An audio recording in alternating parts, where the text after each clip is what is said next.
Member for Kooyong. Thank you, Madam Deputy Speaker.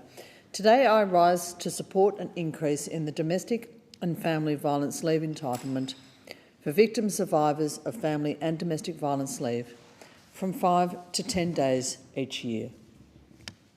It is irrefutable that the rate of family and domestic violence is growing in our country, and there is an urgent need for our communities to help when we can. Prior to coming to this place, I met twice with the Women's Round Table from Kooyong. They pressed upon me the importance of this leave entitlement. They spoke of research which supported its implementation and acknowledged the unfortunate prevalence of domestic violence in and around Kooyong. In most cases, the victims of family violence are women and children.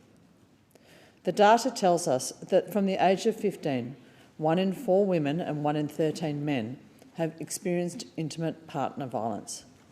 Women in rural areas are 24 times more likely to be hospitalised than women in the cities. We must implement whatever measures we can to support people who are experiencing family violence. Academic research shows that on average it takes 7 or 8 attempts to leave a violent relationship. It also comes at a significant financial cost. On average it takes more than 140 hours. This process of extrication, which is statistically the most dangerous period for women and their children who are fleeing violence, cannot simply occur out of work hours. About 68% of people who are experiencing family violence are in paid work. Many are unable to escape violence without the risk of losing their job, experiencing financial stress. This can often result in homelessness and long-term poverty. Unpaid leave may not help. Some women are in a financial position to take unpaid leave. Most are not. Furthermore, experts warn that any unexpected pause in income from unpaid leave can be a flag to an abuser. This is another reason why it's crucial that a person's paid work is maintained throughout the period of leaving a violent partner, and later too as they start to recover or begin the process of court hearings or counselling. During this difficult and often dangerous time, support from the workplace is critical. No worker should ever have to choose between their safety and their income. I also support the minimisation of barriers to obtaining this leave.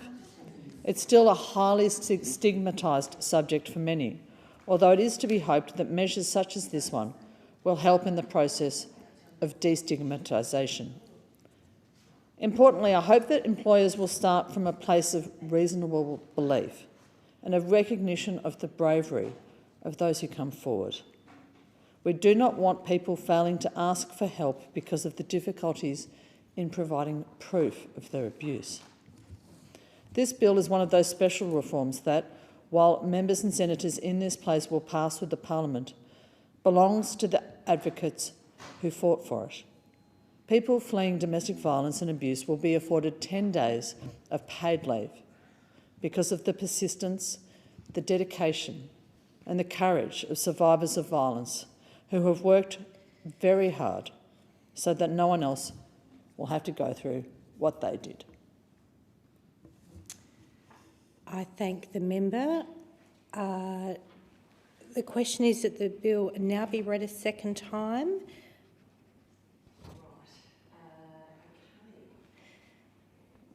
Deputy Speaker, I'm just waiting on a speaker, but I'm more than happy to... Would you like me to jump or would you like me to forego and give the next speaker across the aisle? Yeah, let me just consult with the clerk. Thanks. Is Miss Daniels next? Oh, hang on. We might have our person here. She's here. Lovely. Thank you. She's just arrived. Thank you.